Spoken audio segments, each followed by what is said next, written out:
Bonjour à tous, ici le Geekophile et je suis toujours avec Florent. Salut. Et donc cette fois-ci nous allons vous parler des déceptions. Donc en gros ça va être les surprises dans le négatif. C'est ça.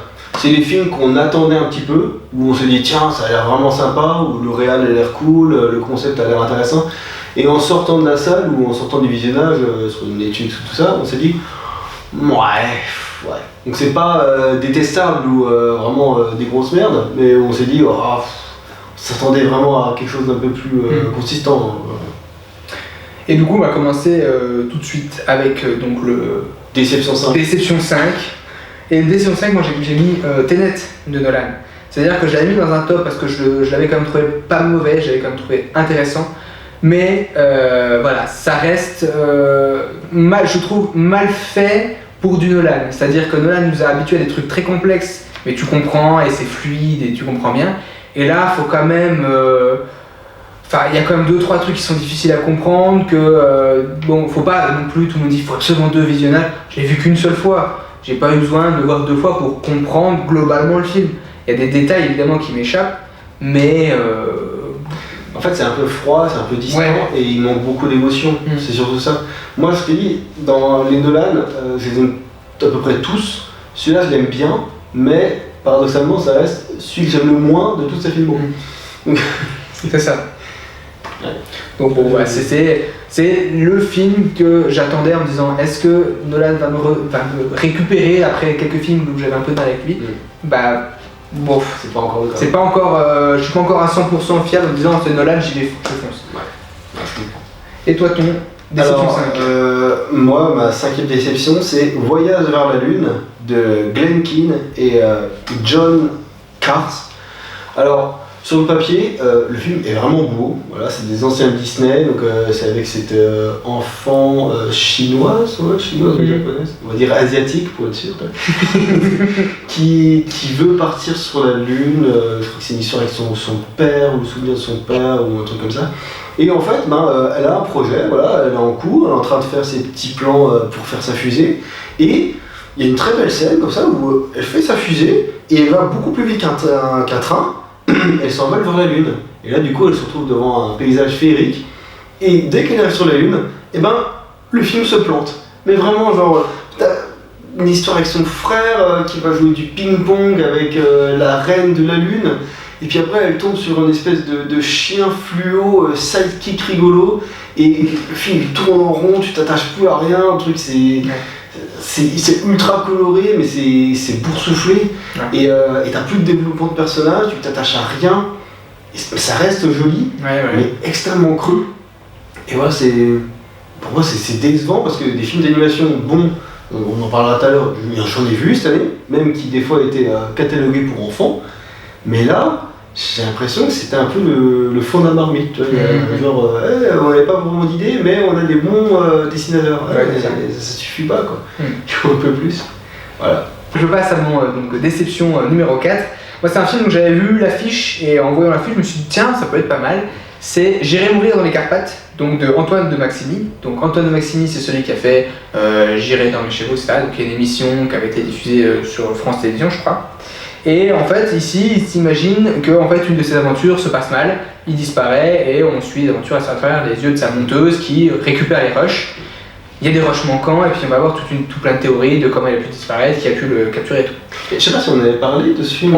On en avait parlé, on n'avait pas dans un top parce que je l'avais trouvé quand même pas mauvais en fait, mais c'était, je l'avais mis dans un top 10, je crois que c'est genre 10ème place ou 9ème place, parce que je le trouvais pas mauvais. Mais j'étais déçu parce que on avait quand même vu qu'il y avait un tiers du milieu qui était un peu creux, qu'il y avait le premier tiers qui lançait bien le film, le tiers creux du milieu, et puis le dernier tiers où peut-être même le dernier quart, vraiment sur la fin où ça s'accélère et ça redevient un peu intéressant. Mais le problème c'est qu'ils sont un peu perdus sur le tiers du milieu et c'est ça qui m'avait un peu embêté. C'était t'as des personnages qui arrivent, qui repartent, qui ne savent pas grand chose ou qui sont juste là pour faire 2-3 blagues. Il y avait l'assistant, l'étudiant qui faisait en montage, qui ne servait absolument à rien et en fait moi je m'attendais à ce qu'il révèle ou qu'il amène à quelque chose. Il permet de faire découvrir un truc mais ça aurait pu très bien se faire sans lui en fait. Donc c'est un peu dommage. C'est peut-être un peu fouillé sur certains trucs, mais voilà, c'était pas inintéressant comme idée, mais le résultat est pas incroyable. Alors moi, mon numéro 4, c'est Greenland, le dernier refuge de Rick Roman Vogue. Alors c'est une espèce de film catastrophe assez basique, voilà, genre il va y avoir des météores qui vont détruire la Terre, et t'as le bon Gerard Butler qui se dit non, il faut que je sauve ma famille. Et il se trouve qu'en fait, on va distribuer des bracelets. Quand tu as le bracelet, tu peux atteindre cette espèce d'aéroport pour pouvoir aller sur la Greenland, donc Greenland, Groenland, le dernier refuge, parce qu'il paraît que c'est là où il y aura le moins de météores. Et en fait, tout le film, ça va être une espèce de course-poursuite, genre je protège ma famille, j'ai un bracelet, donc les pauvres ou ceux qui n'ont pas de bracelet, mais ils vont me courir après. Et sur le papier, ça peut être intéressant, même avec Gerard Butler à l'affiche.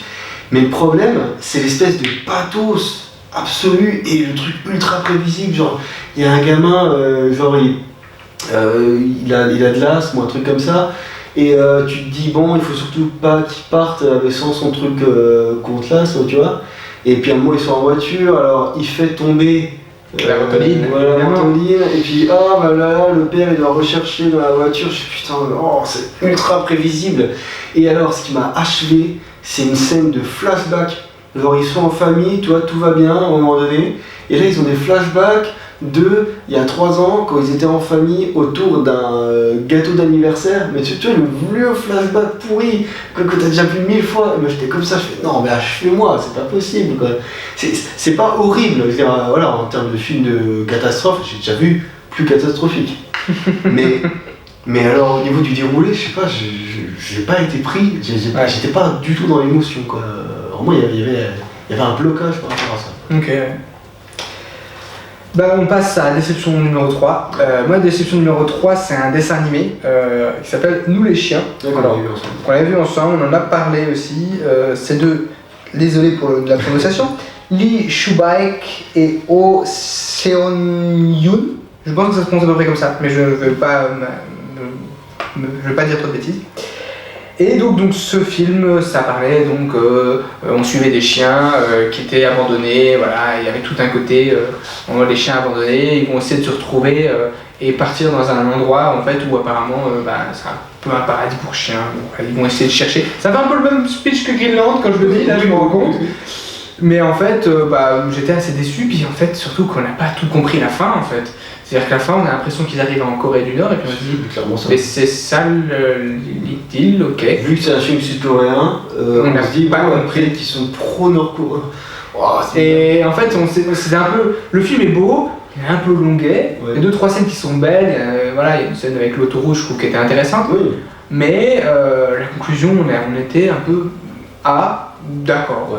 Donc c'est un peu la déception de, tu sors du film, tu te dis bon d'accord. Oui, il y a juste cette fameuse scène de la grenade. Ah oui. Genre, en fait, j'avais vu un speedrun, une petite aparté, speedrun sur Zelda, où à un moment, on se dit tiens, on est sur cette zone, il y a un grand fossé, c'est impossible de traverser, donc tu es obligé de faire tout le tour. Et là dans le speedrun, en fait, t'as Link, il prend une bombe, il la lance devant lui, et avec l'explosion de la bombe, et boum, il arrive de l'autre côté. Moi j'ai vu ça, je fais mais c'est dingue, c'est incroyable, et ça fonctionne. Et là en fait dans le film, ils font pareil. À un moment, pour passer cette espèce de frontière, et voilà, il y a une grenade qui tombe par terre, le chien saute, et avec l'explosion de la grenade, il arrive de l'autre côté. Non mais ils ont vu le speedrun, c'est pas possible. Ça ne marche pas comme ça dans la vraie vie quoi. La physique. Non, mais surtout que c'est un film qui se veut à la base réaliste tout le long, et là ça fait un peu... La scène de l'autoroute est ultra réaliste, et puis juste après t'as la scène de la bombe et tu fais... Bah non, c'est quoi ça? Techniquement là il a explosé le chien. Et voilà, donc c'était un peu déception. Ouais. Alors, mon numéro 3, un film français, Une sirène à Paris, de Mathias Maldieu. Donc Mathias Maldieu, qui est le leader du groupe Dionysos, un groupe que j'aime beaucoup, qui joue un petit peu dans l'idée de Tim Burton, un petit peu dans ce truc un peu mécanique, un peu dark comme ça. J'aime vraiment beaucoup cet univers, mais alors lui, en tant que réal, je trouve que c'est foireux parce que donc t'as cette espèce de sirène qui est retrouvée par une espèce de poète un peu incompris qui joue du ukulélé, et il va la foutre dans sa baignoire et il va tomber amoureux d'elle, et puis il va dans une péniche où ils servent des burgers aux fleurs. Et je sais pas, c'est mou, ça... La forme de l'eau en moins bien, quoi. Oui, ça ressemble un peu à la forme de l'eau, oui, c'est ça.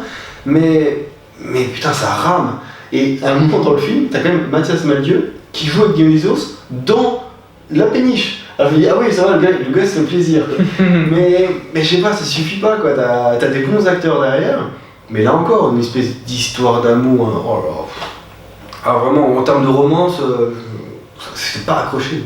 J'étais allé voir avec Joey il m'a dit, ouais, c'est cool, c'est plutôt bien foutu. Moi je lui dis, bah non, c'est pas un ratage absolu, mais voilà. C'est oubliable. Il faut qu'il continue de faire des albums, mais en tant que film, ton univers il marche pas, quoi. Donc du coup on passe à deuxième déception.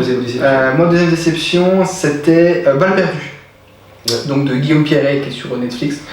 Film qui a de très bonnes critiques, assez étonnamment. Alors, un film français qui a très bien marché à l'étranger. Ouais, qui a très bien marché aux US. Américains regardent ça en disant oh, c'est génial, la France et tout.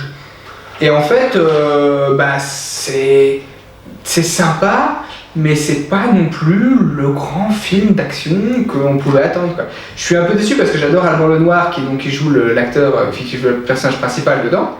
Et il y a des bonnes idées, il y a de très bonnes idées, mais sur le rendu, en fait j'ai l'impression qu'il y a un mélange un peu de Taxi mais avec moins d'humour et un peu de Go Fast mais avec moins d'action. Et du coup on a un genre de truc entre les deux qui fait que c'est pas forcément ouf. Il y a 2-3 scènes qui sont bien sympas, qui sont bien cool à regarder, mais à part ça, ça reste assez longué au final je trouve pour dire que c'est un film d'action. Il dure qu'1 heure et demie, mais le scénario est un peu pauvre. Le scénario est pauvre, quoi. C'est vrai que... Donc c'est un peu dommage, parce que moi j'avais vu plein de critiques dithyrambiques, j'avais dit ah bah ça va être cool. J'ai dit ouais c'est sympa, mais c'est pas non plus un truc chef-d'œuvre comme on peut. Ouais, alors l'incompréhension, quoi. Moi en numéro 2, j'ai mis Une ode américaine de Ron Howard. Donc Ron Howard, comme je l'avais dit quand je parlais de Rush, il réussit un film sur 2, vraiment. Et là, c'était le film pas trop réussi. Donc c'est l'adaptation d'un bouquin américain qui est assez capitaliste visiblement. Et en fait tout le film, ça va être un gars qui est considéré dans le film, c'est pas moi, hein, il est considéré dans le film comme un bouseux, qui vient de la campagne, qui va tout faire pour devenir avocat. Et en fait tout le film c'est ça, c'est simplement ça. C'est genre comment est-ce que tu peux venir de la campagne profonde pour devenir avocat. Mais le scénario est tellement simple, genre vraiment c'est genre waouh, t'as vu ta maman, elle est droguée, elle est alcoolique, et ta grand-mère, elle parle mal, elle utilise plein de gros mots, mais on peut sortir de tout ça, parce que finalement ils ont bon fond, et je pense que si on croit vraiment en ses rêves, on peut arriver à obtenir tout ce qu'on veut de la vie. Mais je me dis putain, mais c'est le degré zéro du rêve américain, et moi je me suis dit à la fin, c'est ça, c'est juste ça, et quand j'ai vu adapté d'une histoire vraie, et tu vois les vrais persos à la fin, tu fais, mais je m'en fous, si c'est que ça qu'on raconte, ce gars c'est juste un avocat, et alors quoi. J'ai vu plein des histoires de gars qui viennent de nulle part et qui arrivent à devenir avocat.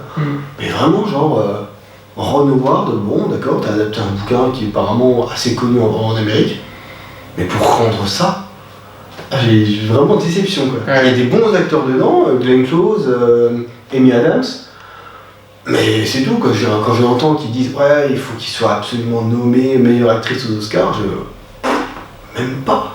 Franchement, c'est un film que j'ai complètement zappé, quoi. Complètement oublié. Alors, ta plus grosse déception? Ma grosse déception, je l'ai vu techniquement en 2021, parce que c'est un truc qui est sorti en fin 2020 sur Netflix.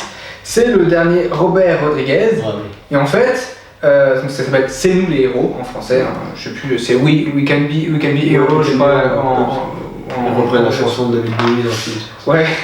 Et en fait, je suis un grand fan de Robert Rodriguez. J'adore ce qu'il fait. Même Planet Terror, même Sin City 2. Voilà. Les Sin City, les Planet Terror, Desperados. Enfin, c'est vraiment des trucs. Tu le regardes, tu vois que c'est un gros délire. Le mec va au fond du délire et c'est cool. Là, il reprend un concept qu'il avait fait. Il avait fait Shark Boy et Lava Girl. Mais en fait, il faut dire qu'il a soit un côté ultra gore décomplexé, soit ou très soit on fait un truc pour enfants avec les Spy Kids. Et notamment, il avait fait donc Shark Girl et Lava Girl. Shark Boy et Lava Girl, il avait, qui était donc un film voilà, avec deux persos qui avaient des pouvoirs, deux jeunes qui avaient des pouvoirs. Avec un peu d'image de synthèse. Avec de l'image de synthèse qui a très mal vieilli. Oh là là. Et du coup, ici en fait, ils se sont dit ah bah on va garder le même univers. Il a gardé le même univers, et sauf que là on suit des jeunes enfants de super-héros. Et bah, tous les super-héros en fait se font capturer par une attaque extraterrestre avec des tentacules qui les chopent et qui les capturent. Et t'as les enfants qui se disent ah zut, on va devoir s'unir. Et il y a une des gamines qui est la fille d'une super-héros mais qui n'a pas de pouvoir. Et d'ailleurs son père en fait je crois même pas qu'il ait de pouvoir parce qu'en fait on dit jamais qu'il a de pouvoir. Qui est joué par d'ailleurs Pedro Pascal, donc quand même un gros casting. Ouais. Et elle du coup elle va être la meneuse, elle va amener les gosses jusqu'à sauver leurs parents. Ça fait très Spice Kids dans l'idée de des enfants qui, comme leurs parents, vont sauver les parents. Là c'est pas des espions, c'est des super-héros. Ça me fait penser à X-Men aussi, avec genre des enfants qui ont chacun un pouvoir différent. Ça me fait penser aussi un petit peu à l'école fantastique de Disney, qui est un vieux film que moi j'aimais bien, mais qui n'était pas forcément un grand film. Et là c'est décevant parce que c'est pas vraiment. Enfin, je trouve que le Robert Rodriguez, il est un peu mou en fait pour du Robert Rodriguez, et ça fait 2-3 réalisations de Robert Rodriguez, je me dis putain, dommage. Alita, moi c'était déception parce que en fait j'ai vu plus un James Cameron qu'un Robert Rodriguez. L'épisode est réalisé par Robert Rodriguez de The Mandalorian, la série. L'épisode est cool, mais il n'amène rien au scénario, et puis en termes de réalisation c'est pas... Après le Mandalorian, peut-être qu'il est très restreint dans je pense ce que doit être la réal. Je pense que et du coup c'est presque dommage de mettre des gros réals sur une série comme ça. C'est vrai. Parce que tu vois tous les noms, à chaque fois tu dis ah ouais c'est lui qui a réalisé, puis tu dis mais en fait j'ai pas vu de différence avec l'épisode d'avant. Moi je peux plus te remettre quel réal a fait. Ah non, moi non plus. C'est Donc voilà, Robert Rodriguez, ça fait quelques années, on va dire, qu'il me déçoit un peu, et j'aimerais bien qu'il revienne à un truc un peu à la Tarantino, parce qu'il est très pote avec Tarantino, ils ont fait pas mal de trucs ensemble. Donc pourquoi pas refaire un truc où c'est Tarantino qui écrit le scénario, pourquoi pas, parce qu'ils l'ont déjà fait, et ça donne des bons résultats, donc voilà. Mais là c'est un peu décevant dessus. Alors moi, ma plus grande déception de 2020, c'est un film dont tu as parlé dans le flop, c'est Les Nouveaux Mutants de Josh Boone. Alors, les X-Men, je les aime tous, même un petit peu. Il y en a certains où je me dis non, c'est raté, mais j'ai une certaine appréciation.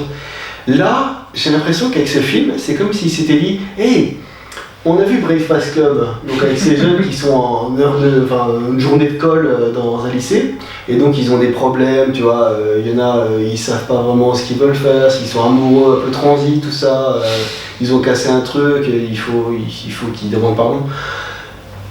Mais c'est ça, sauf que là, t'as des jeunes qui ont des pouvoirs qu'ils n'arrivent pas trop à contrôler.